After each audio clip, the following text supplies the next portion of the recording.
we can go back to the middle of the 18th century to examine how, in the changing context of the 18th century, when the Mughal Empire was in a state of decline, when traditional arteries of trade were shrinking, when the East India Company in India was competing with the French, the Dutch, and finally, on the strength of the privilege that the East India Company managed to acquire from the declining Mughals, they created the foundation, the commercial foundation, on which subsequently they created their empire.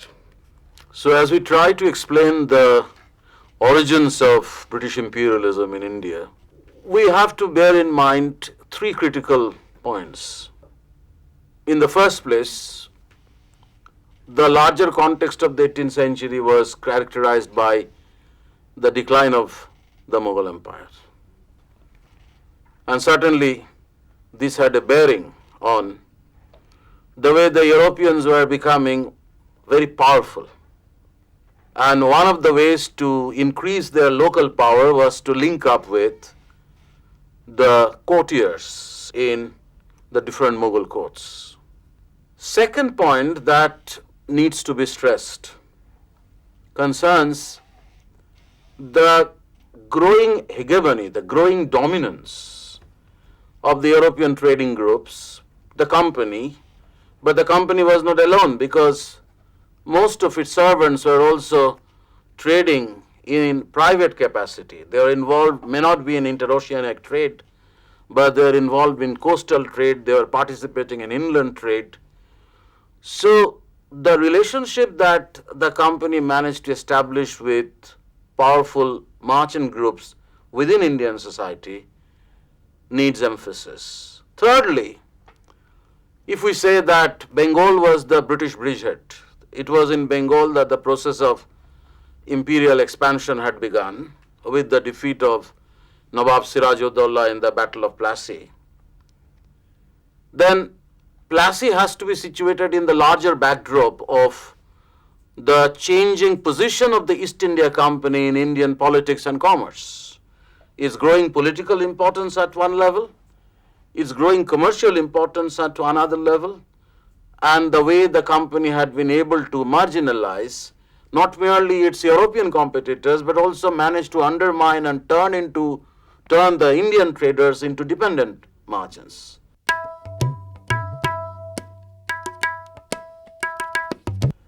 There has been a tendency among some scholars to argue that if you are looking for the roots of imperialism, you look at the way empire was being created. It is called the NonEuropean Foundation of European imperialism. And obviously, it implies the kind of connection that the East India Company or the other European companies were establishing with Indian people, merchants, courtiers, soldiers, and it was on their support that they were able to create their empire. So this is one kind of argument, which is emphasizing the kind of support and collaboration that the Europeans were receiving from Indian society. So you have the main protagonist of this argument in a scholar like Christopher Bailey, who has recently, a couple of decades back, of course, written a book called Indian Society and the Making of the British Empire. Obviously, the title is very suggestive, that if you are looking for the creation of empire, you have to look at the Indian society. Now, this kind of emphasis on the way the Indians were contributing to the making of the empire, in my assessment, is somewhat misplaced, because in the end, the territorial empire that the English were able to create had behind it the dynamic of commerce. I mean, they came here to trade, and in order to maximize their profits from trade, they wished to create a territorial base, partly because of the privileges that they were going to derive out of political control, partly because of the kind of control that they came to establish on revenue. And revenue began to be used for trading purposes, something which in the 18th century language was called investment. But let us first look at the 18th century. What was the kind of change that was taking place in the 18th century that would eventually uh, open the ground for the Europeans to intervene, particularly the British.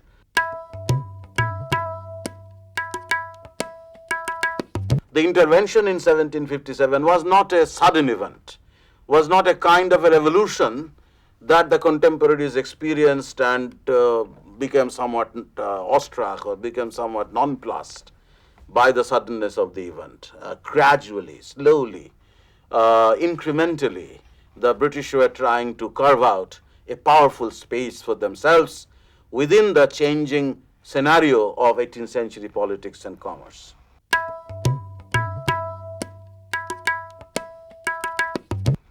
So if you look at the 18th century, it was the story of the poignant story of the decline of the Mughals. And as the empire declined, regional states were formed. Mughal governors set up the state of Bengal under Murshid Quli Khan. Then Chinkalij Khan formed, established Hyderabad. Sadat Khan, Burhanul Mulk set up Awadh. You have regional states in Mysore. You have Maratha Sardars setting up their own independent niches.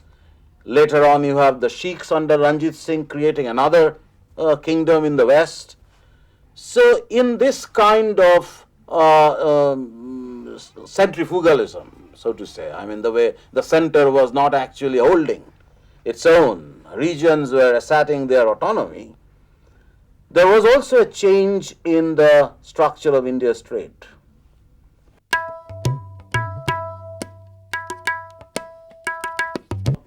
India's maritime trade was concentrated in West Coast in Mughal time. Surat was the main port, which was linked with Hormuz and Aden in West Asia, and there was a flourishing coastal trade from Surat to the south, to Calicut, to Cambay, and via Calicut and the tip of the peninsula, ships moved along the coastline towards the east. But the critical link point was the west coast of India, but Surat declined. Sir, why do you think that the preeminent port of Surat declined? The decline of Surat had been determined by political factors. You know, 18th century was a period when not merely the Mughals declined. You have almost simultaneously, you have the decline of the Safavids in Iran, the decline of the Ottomans in Turkey. You have political troubles in Yemen. You know, Yemen, Muscat and Aden were very close to Yemen. So you have a kind of an overall troublesome situation in the entire region. And the major difficulty that the port of Surat began to face came from the way its link with the Indian hinterland began to be snapped. Because Surat was the kind of an entrepot, the central Mughal port. Large ships owned by the emperor, by imperial nobles, sailed towards West Asia. And it was a kind of an emporium collecting commodities from Benares, from Bengal, from northern India, from Lahore. So from all over the different parts of Mughal Empire, commodities used to pour into Surat to be taken to other places by the large ships of the emperor and the nobles. But when political troubles in North India in the course of the 18th century snapped its link with the hinterland, Surat began to decline. The arteries began to atrophy. It is in this context the interest of the East India Company, which as you know was located mainly initially in Surat, the interest began to be refocused towards the east. And it is in this context then that one has to study the kind of interest that the East India Company began to develop in Bengal and in Calcutta.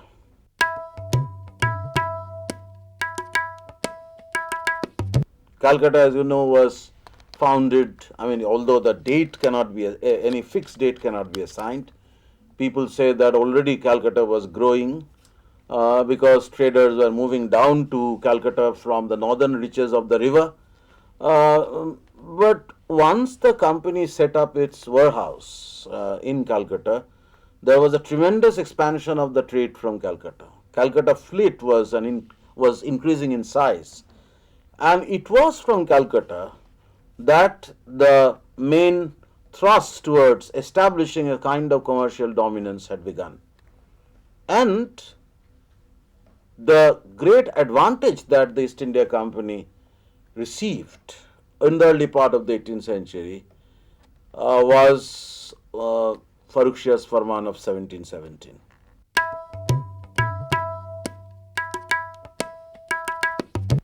It gave the company exemption from customs and inland duties, something that one of his predecessors, Shah Shuja, had already given in 1650, but the company still had to pay a certain amount of money to the imperial treasury.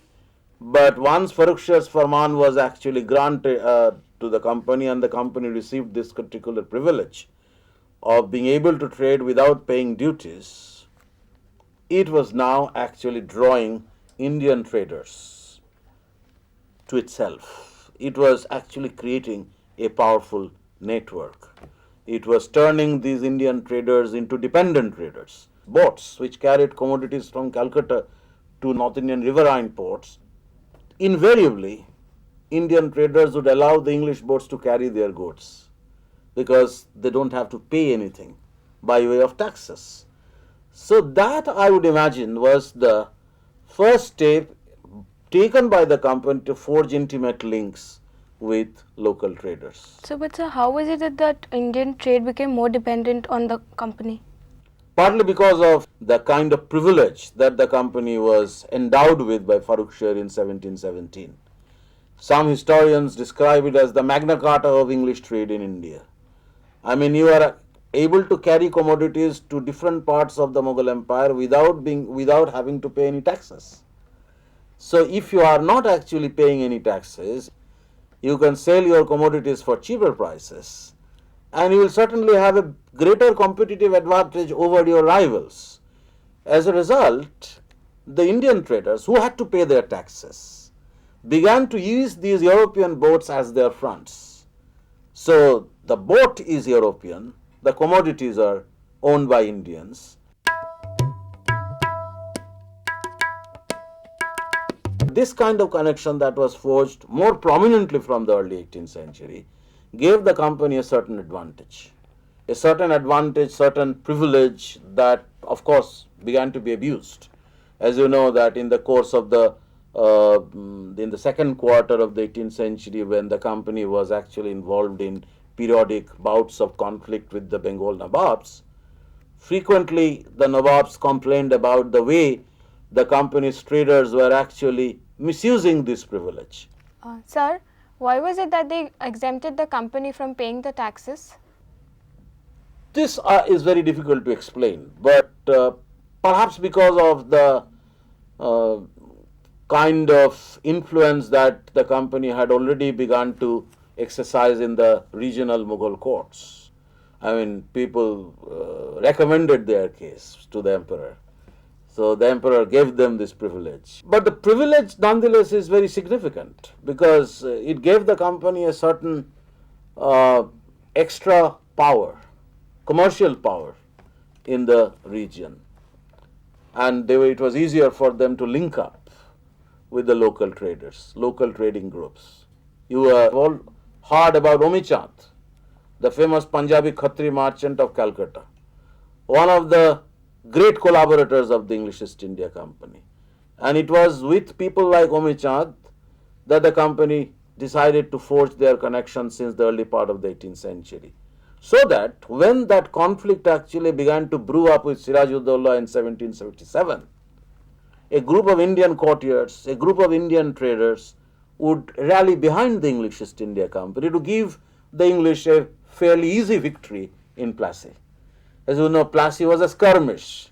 It didn't have any military significance, but it was politically very significant. It was after Plassey that the process of expansion had begun from the Eastern Indian stronghold of the East India Company, gradually, as you know, came to be incorporated within the British Empire. The company also emerged as a very powerful pressure group in Indian politics, not just in Bengal, but almost in every part of India. look at Hyderabad, look at Awadh, you will find them present. And not the French, not the British alone. You have the French company also vying for the same kind of privilege, the same kind of power within this Indian political and commercial scenario. So against this backdrop of the changing commercial scenario in this country, against the backdrop of the decline of the Mughal power, the rise of the regional states, and the gradual accommodation of these Europeans as pressure groups in these regional states, you have to locate the intervention of 1757. So if 1757 was a turning point, then it was not really a sudden event. I mean, you see the factors building up for about a century to give the English a very easy passage to victory in Plassey. So if you now look at the second question, if they were interested in territorial power, if they were interested in creating an empire, if we are to believe that the empire was not given to them, they created it. Some British would have us believe, some English scholars would have us believe that there was no initiative on the part of the Brightons to create an imperial system or the imperial order in India. The empire was a kind of an accident. But this position is invalidated by the story of how the company very deliberately became involved in local politics in order to carve out a space, not just a commercial space that they had been enjoying from an earlier time, with privileges, but also political space. And this, I believe, had something to do with investment. It's linked with commerce, but it's a problem of investment.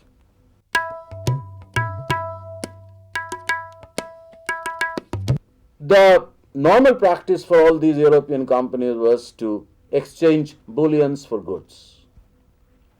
They would bring precious metals, gold and silver. They would take these metals to a money changer, saraf or shroff.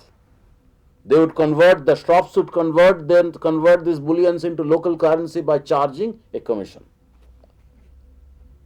But sometime around the middle of the 18th century, maybe a little earlier, these European monarchies were now very reluctant to allow this kind of drain of wealth to Asia, on the ground that such depletion of wealth from Europe or from their own countries would actually make them vulnerable militarily. And it is in this kind of a situation that the Europeans became interested in territorial revenue.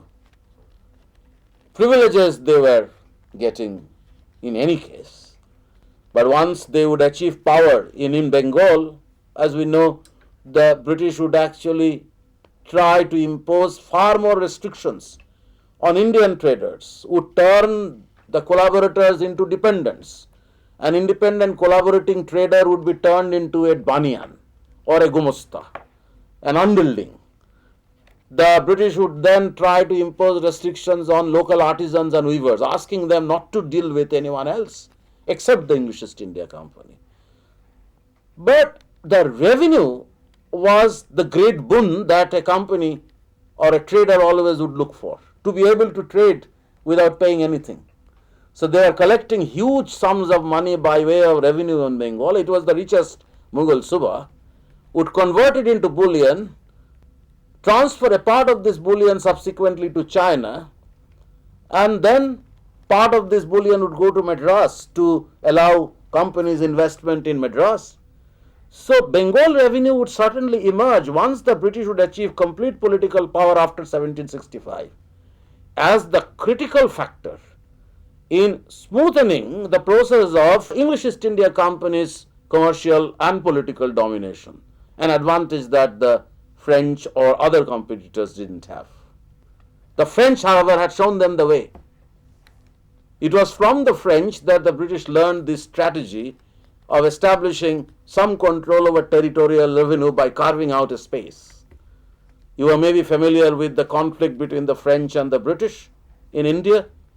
The French attacked the British settlement in 1746, and once they were able to prove their prowess, rival contestants for the throne of Carnatic and Hyderabad looked for their support, French support.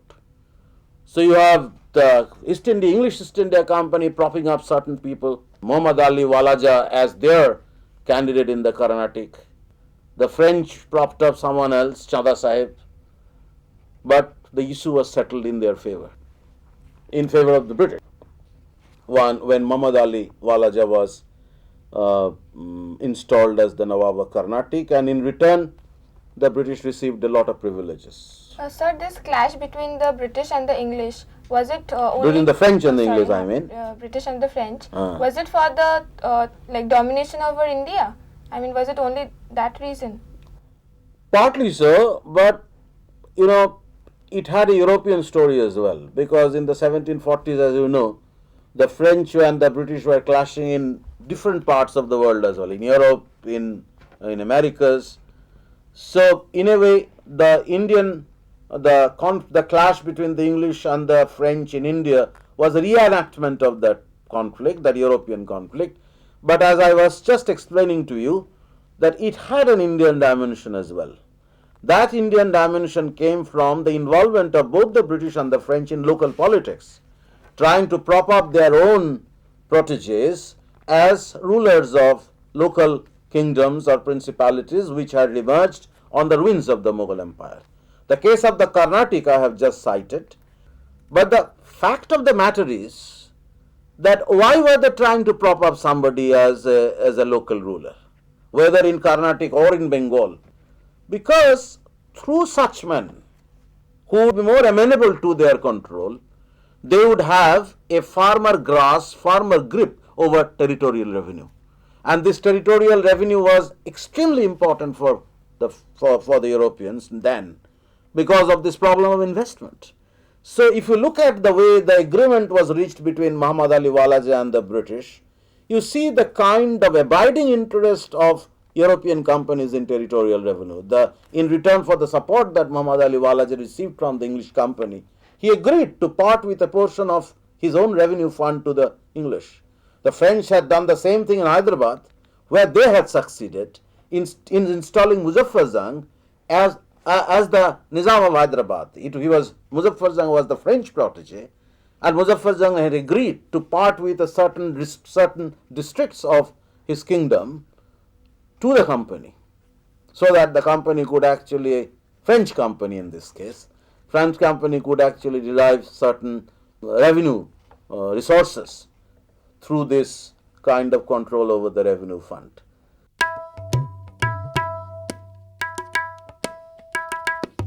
In Bengal, you can see what happened after 1765 or even after 1757. What was the agreement between Mir Jafar Ali, who was the successor, who was installed by East India Company as the Nawab? The agreement was that certain districts of Bengal Suba must be given over to the company for the company to derive revenue resources. This process would be completed in 1765 after the defeat of Mir Qasim in the Battle of Buxar, with the transfer of Diwani. You know, in all Mughal provinces you have two different administrative powers. Nizamat, which was exercised by the Subadar or the Nazim, the criminal jurisdiction, the authority of police, and you have the Diwani power, which was concerned with finance. So the company became the Diwan on the strength of an order that was issued by Emperor Shah Alam. So the pressure group, an institution, a party, or a trading company which actually acted as a pressure group, was now becoming the ruler, was now actually claiming a certain share in the right to rule. And their right to rule had come to be endorsed by the Mughal emperor. So that is where trade politics and empire, the relationships between trade politics and empire come in. That is where the commercial dynamic was important in creating a certain interest in territory, certain interest in territorial revenue, and that is the reason why Bengal has been looked upon as the British bridgehead. So, sir, what role did the Indians play in the making of the empire? Powerful groups of courtiers and traders actively collaborated with the East India Company, even before the company became the imperial rulers. You have army men, for example. All these soldiers who served the East India Company's army and helped the company in extending its territory from Bengal to other parts of India were Indian. The entire Bengal army of the East India Company was Indian in composition, high caste army, recruited largely from northern India. So this is a point which has to be taken note of, but cannot be overemphasized. But once the empire was established, all these people who had collaborated with the company would become their underlings, their dependents. That relationship equality would be removed, and that is the basic logic of imperialism. Because ultimately imperialism implies the domination of one people over another, in the same way as the traders were, because as I said, most of these independent traders lost their vocation and became entirely dependent on the company and the private traders allied with the company, European traders allied with the company. Same happened to the courtiers. The great 18th century aristocrats who had carved out their own political spaces by establishing local kingdoms had over time disappeared, and they were replaced by the English rulers who created their own imperial system, their own government, their own structure of rule, their own laws. Eventually, the lip service that the East India Company had paid to the Mughal emperor, when the Mughal emperor actually endowed them with the Diwani right, when Mughal emperor endowed some of these British soldiers or British officials with warriors with imperial title, Mughal imperial title. As you know, Clive was actually given this title of the victor in war, Sabat Jung, by Shah Alam. So all this would become irrelevant once the imperial system would come on its own.